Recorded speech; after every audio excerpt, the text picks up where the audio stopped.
varias de las películas de la serie Misión Imposible, ¿cierto? Siempre empieza igual.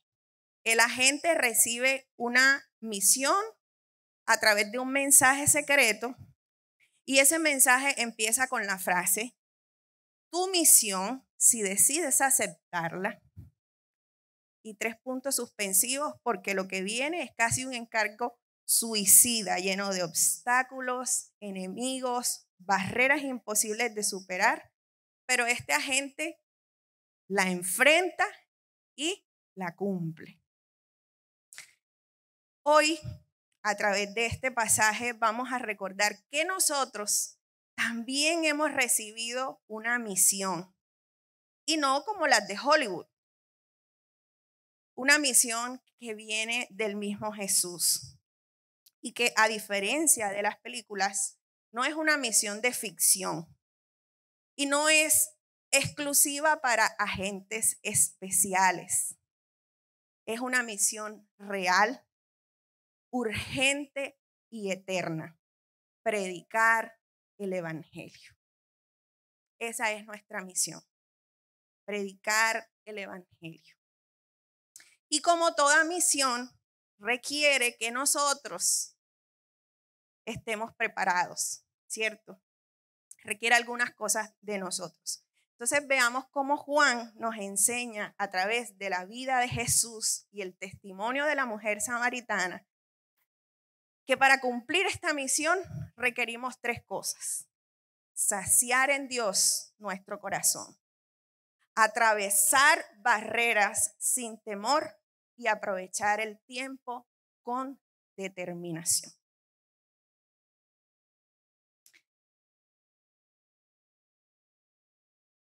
Bien, entonces, como predicadores del evangelio, necesitamos para esta misión saciar en Dios nuestro corazón.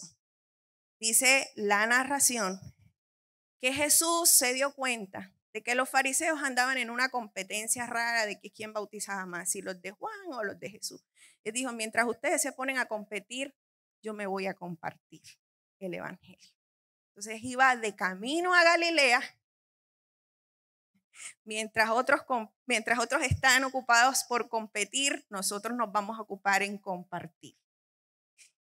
Entonces vamos a dejar que el pasaje con sus 3 entonces nos guíe a lo largo de la exposición. El primer entonces es que Jesús, cansado del camino, se detiene en un pozo. Creo que todos estamos en contexto que los judíos y samaritanos no se gustaban. Entonces, ¿qué hacían los judíos? Si bien para pasar por Galilea el camino más cercano era Samaria, ellos se daban la vuelta por Ejota. Eso por allá era más lejos, pero a causa de la enemistad de los pueblos, preferían hacer ese recorrido más extenso. Sin embargo, dice Juan que a Jesús le era necesario pasar por Samaria. Tengamos ese dato ahí que más adelante lo vamos a profundizar. Entonces Jesús, de camino a Galilea, pasando por Samaria, cansado del camino, se sentó junto al pozo. Y era mediodía, un solazo. Imagínense ustedes cuando estamos sedientos, agotados, quizá sudando. Y aprovecha que llega al pozo a visitar a una mujer que seguramente frecuentaba ese pozo. Para ella era un día más. Ella estaba en ese pozo haciendo lo que de costumbre, yendo por el agua que necesitaba. A lo mejor en ese mismo pozo ella había tenido otro tipo de conversaciones. No sabemos qué tipo de conversaciones. El texto dice que la mujer había tenido 5 maridos y pudiésemos suponer que una de sus características era que era muy hermosa. Entonces a lo mejor piropos pudo recibir en ese pozo. Y ella se encuentra con este hombre raro que le dice: dame de beber. Que además que es un hombre y lo está haciendo a mediodía, es judío. Y ella le dice: ¿cómo así? ¿Cómo es que tú, siendo judío, me pides a mí que te dé agua? Ella estaba allí para llenar su cántaro, llevarse su cántaro lleno, pero seguir con el corazón vacío y una vida insatisfecha. Porque al parecer su corazón ya había buscado satisfacción en otras cosas, en el caso de ella posiblemente en relaciones amorosas, pero no había encontrado lo que su corazón necesitaba.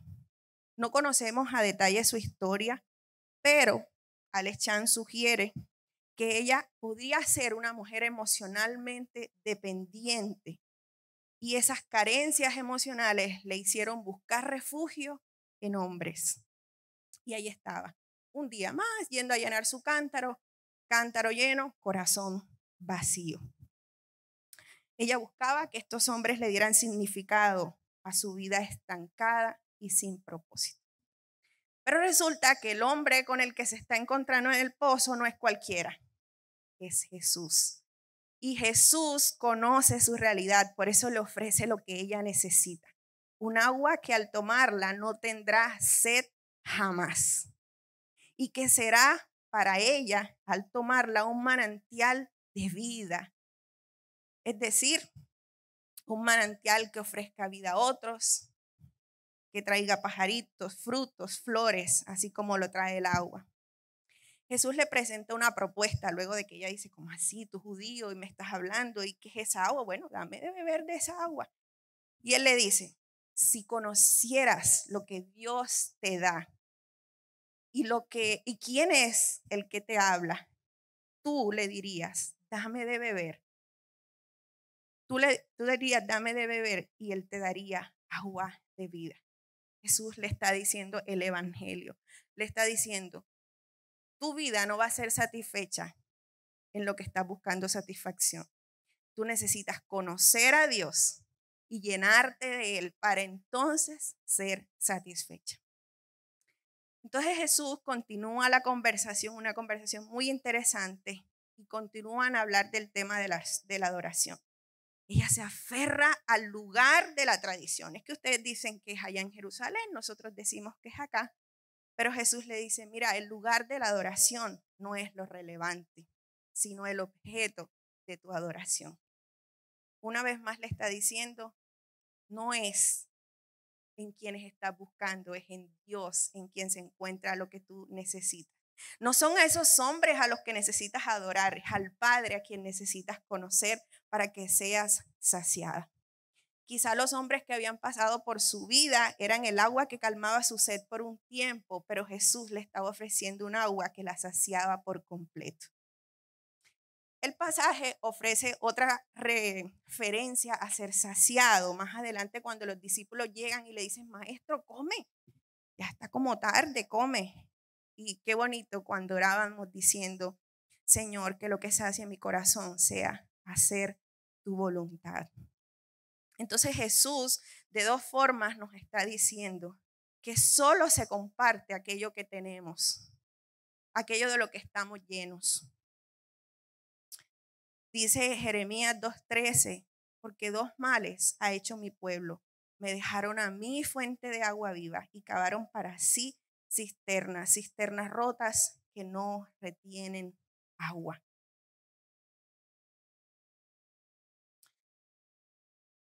Y Jesús quiere que ella acepte la invitación que también el profeta Isaías nos dijo que se cumpliría en Jesús. A todos los sedientos, venid a las aguas, y los que no tienen dinero, venid, comprad y comed.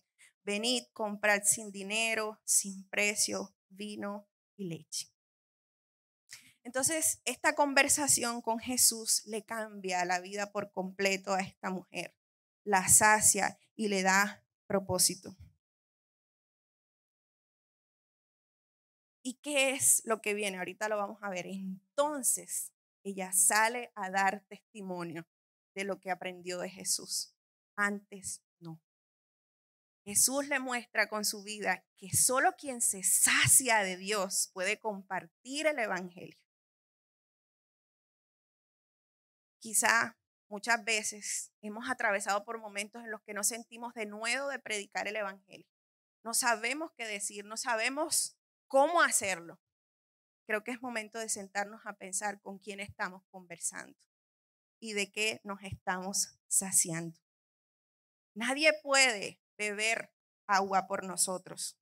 No son los comentarios bíblicos o los métodos los que van a equiparnos a nosotros para la predicación. Es una relación genuina y profunda con el Dios de la salvación. Si vamos a fuentes estancadas, nuestra vida no va a dar testimonio. Pero si hablamos y conocemos al agua de vida, daremos testimonio para vida eterna. Amén. Dice un viejo refrán que nadie da de lo que no tiene. Que el Señor nos ayude a tener mucho de Él para dar mucho de Él. La conversación termina con un cántaro abandonado porque ya a la mujer no le interesa llenar ningún cántaro, pero una vida llena que sale a compartir lo que recibió. ¿Dónde, mis hermanos, estamos buscando satisfacción? ¿Dónde estamos llenando a diario nuestro cántaro? ¿O qué cántaros necesitamos abandonar para detenernos a hablar con Jesús y entonces dar testimonio de Él? Que el Señor sea quien revele a cada corazón cuáles son esos pozos a los que estamos yendo a llenar nuestra vida, nuestro cántaro, que quizás nos sacian por un momento, nos alegran, nos entusiasman, pero luego se pasan. Entonces, lo primero que requerimos para cumplir la misión es saciar en Dios nuestro corazón. La segunda cosa que requerimos es atravesar barreras. Y yo le agregué sin temor, porque así lo hizo Jesús y así lo hizo la mujer.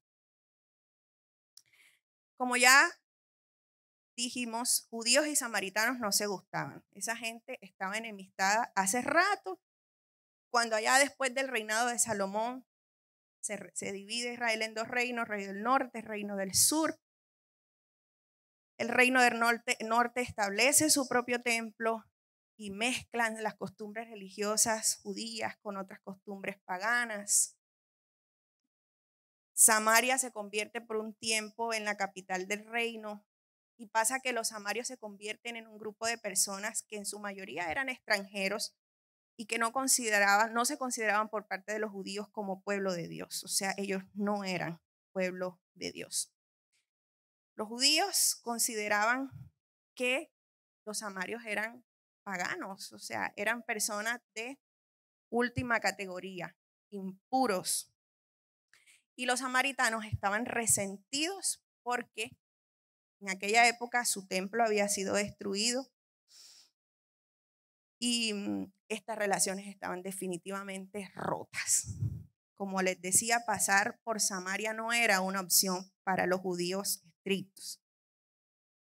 Tanto que no consumían ni siquiera comida hecha por samaritanos. Pero no es el caso de Jesús.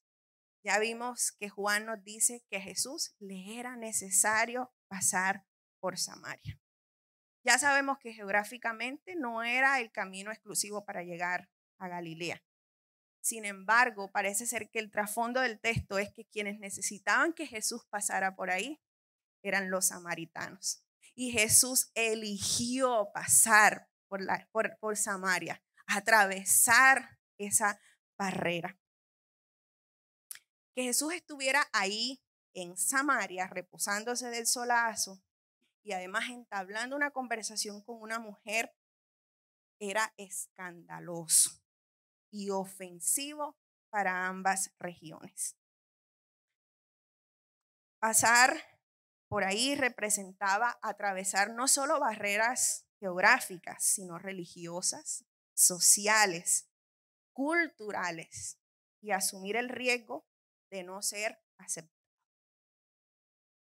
Igualmente, la mujer, al salir a dar testimonio de un hombre judío que acaba de conocer, corría el riesgo de no ser escuchada en su ciudad. A plena luz del día, esta mujer, no sabemos cómo llegó porque el texto no nos da detalles de cómo ella dio testimonio, pero ella fue hacia su gente a dar testimonio. Ella atravesó las barreras de género y sus barreras culturales. Jesús incluyó a los samaritanos en la misión y la mujer compartió con sus paisanos ese testimonio de que había sido incluida y les fue a decir, vengan, ustedes también pueden hacer parte de esto. Entonces Jesús, aunque era consciente de estas barreras, las decidió atravesar. Y no por rebeldía, sino por compromiso con la misión que el Padre le había encomendado. Porque bien Él lo dice, mi comida es hacer la voluntad de mi Padre. Igualmente nos corresponde a nosotros, como creyentes contemporáneos y como predicadores de la palabra, identificar cuáles son esas barreras que necesitamos atravesar en nuestro entorno familiar, laboral, eclesial, social. ¿Cuáles son esos prejuicios que nos impiden de extender a otros el mensaje del evangelio? Porque a lo mejor allí, donde hoy no queremos estar, es donde es necesario que estemos. Jesús pasó por Samaria para decirles a ellos, en el mismo lugar donde fueron rechazados como pueblo de Dios, ustedes son mi pueblo, como lo profetizó Oseas en Oseas 1:10 al 11. Con todo será el número de los hijos de Israel como la arena del mar, que no se puede medir ni contar. Y en el lugar donde les fue dicho, vosotros no sois pueblo mío, les será dicho, sois hijos del Dios viviente. Y se congregarán los hijos de Judá con los de Israel y nombrarán un solo jefe y subirán de la tierra porque el día de Jezreel será grande. Y ahí está Jesús y Juan haciendo énfasis, miren él es el Mesías que está cumpliendo esa profecía y llamando a los samarios pueblo de Dios. Mis hermanos, ¿quién para nosotros no es pueblo de Dios? Que el Señor sea también quien muestra el corazón de cada uno a quien hemos tachado. Ese no es pueblo de Dios. Por ahí, no. Porque como predicadores podemos caer en el error de limitar nuestro auditorio al contexto de una congregación cristiana. Y qué bendición la que el Señor nos da de predicarle a la iglesia. Pero ese no es el único auditorio al que nosotros hemos sido enviados. Porque la palabra del Señor no está limitada. A mí me encanta el ejercicio que nos proponen en escuelitas, que supongo que lo hicieron en esta ocasión de asignarle auditorios. Me parece un ejercicio precioso porque nos desafía a generar predicaciones relevantes para contextos a los que no estamos acostumbrados. En una ocasión me acuerdo, creo que fue en nuestro último taller aquí en la iglesia, a mí me correspondió hablar de mujeres, de madres cabeza de familia. Y esa enseñanza me sirvió para identificar cuántas madres cabeza de familia habían a mi alrededor. Y yo no me había dado cuenta. Pero ese ejercicio de ensayo no está para quedarse hoy aquí en las escuelitas y no seamos evaluados y ya. Esos auditorios están esperando por el mensaje del evangelio. Y quizá aquí hay auditorios que no fueron asignados, pero pensemos nosotros cuáles son esos auditorios a los que el Señor nos está mandando, porque es necesario pasar por ahí.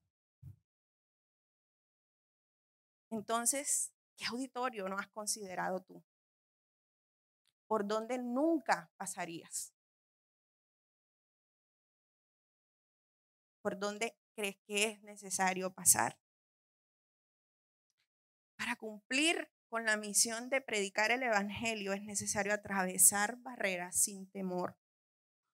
Lamentablemente vivimos en un mundo lleno de muros invisibles, diferencias culturales, prejuicios, racismo, heridas. Pero Jesús rompe esas barreras. El evangelio rescata a la gente de esos prejuicios y les da vida. Así que allí donde nuestra mente o nuestros prejuicios nos estén diciendo que no es, ahí es. Ahí es. Finalmente, lo que necesitamos o requerimos para cumplir la misión es aprovechar el tiempo. Ya sabemos que compartimos si somos saciados nosotros primero del Señor, si somos valientes en atravesar esas barreras, pero además si aprovechamos el tiempo. La mujer se fue de inmediato. El texto dice, dejó el cántaro. ¿Oyeron? O sea, así de inmediata fue la urgencia, porque ella se dio cuenta, Él es el Cristo. Y este mensaje mi gente necesita conocerlo. Que cántaro ni que nada. Dejó el cántaro y se fue. El tercer entonces está finalizando el pasaje cuando dice que muchos samaritanos creyeron en Jesús por causa del testimonio de esta mujer. Y hay como un paréntesis ahí entre el segundo entonces y el tercero, que es que dice, mientras tanto los discípulos venían de regreso donde Jesús a traerle comida. Oye, maestro, pero come.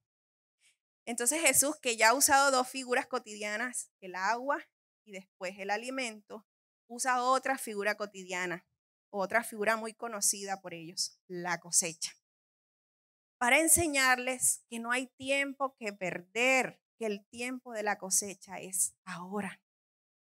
Él usó la figura de la espera.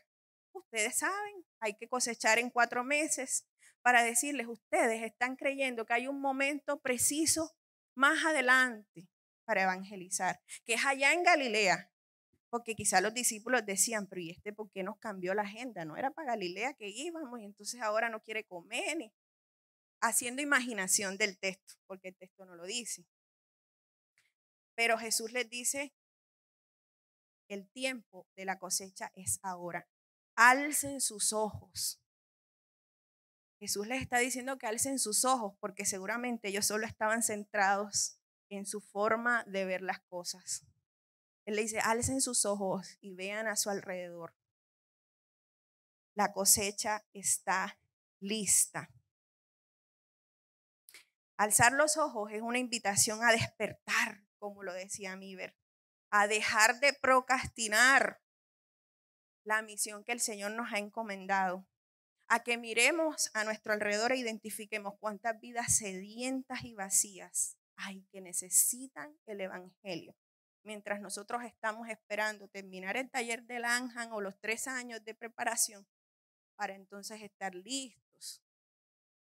No, mis hermanos, es ahora. Muchos samaritanos, a causa del testimonio de esta mujer, fueron a ver a Jesús. Porque nosotros invitamos, ¿cierto? Eso fue lo que hizo la mujer. ¿No será este el Cristo? Acabo de conocer a un hombre que me ha dicho todo de mí. Y ellos, tanta fue la inspiración que esta mujer generó que ellos fueron. Entonces, cuando ellos conocieron a Jesús y tuvieron un acercamiento personal con Jesús, ellos se convencieron y creyeron. Nuestra labor, como la de la samaritana, es invitar a otros a Jesús. El Señor los convence. Nosotros invitamos, pero Jesús convence. La gente necesita experimentar en carne propia, oír la palabra, ver para creer. Nosotros no somos quienes los vamos a convencer. No es nuestra tarea, esa tarea es del Espíritu Santo. Por eso el Señor dice, Jesús insiste, miren, ustedes están cosechando lo que otros sembraron, porque la mujer en ese momento les estaba haciendo figura también de siembra, una siembra y una cosecha instantánea que ellos iban a recoger. Pero también les estaba diciendo, siembren, porque quizá más adelante otros van a cosechar. Y como lo decía el pastor en su oración, hoy nosotros somos parte de la cosecha de personas que a través del proceso del ANJAN, el Señor sembró en sus corazones invertir en predicadores y enseñarles el mensaje del evangelio. Y el movimiento se ha ido expandiendo y gracias a que esas personas en su momento sembraron, nosotros estamos siendo parte de la cosecha. Entonces es Dios quien usa su palabra, la palabra que nosotros compartimos y convence de pecado. Nuestra labor es predicar, dar testimonio, correr la voz, pero es la relación personal y genuina con Jesús la que va a hacer que ellos crean. Entonces ese día la salvación llegó a Samaria. Dice Isaías 49:6, te di por luz de las naciones para que seas mi salvación hasta lo postrero de la tierra. Quizás Samaria estaba siendo el principio de ese postrer en el que la iglesia se iba a empezar a expandir y el evangelio iba a crecer. Más adelante vemos en Hechos cómo Felipe y otros apóstoles continúan su labor en Samaria y cómo Samaria también fue una de las primeras regiones en experimentar el movimiento del Espíritu Santo. Entonces, ¿cuándo es el momento para predicar el evangelio y cumplir nuestra misión? Ahora. Ahora es el momento, no es el domingo solamente, o cuando terminamos el taller, o cuando tengamos los suficientes conocimientos teológicos para defendernos. El momento es ahora, porque el evangelio es vida y nuestro solo testimonio puede traer a otros a Jesús. Entonces, nuestra misión, si decidimos aceptarla, es predicar el evangelio con un corazón saciado en Dios, atravesando barreras sin temor y aprovechando el tiempo con determinación. Lo precioso de esta tarea es que el Señor recompensa a sus hijos y nos acompaña en esta tarea. Jesús mismo se lo muestra a los discípulos a través del pasaje. Que Dios les bendiga, mis hermanos.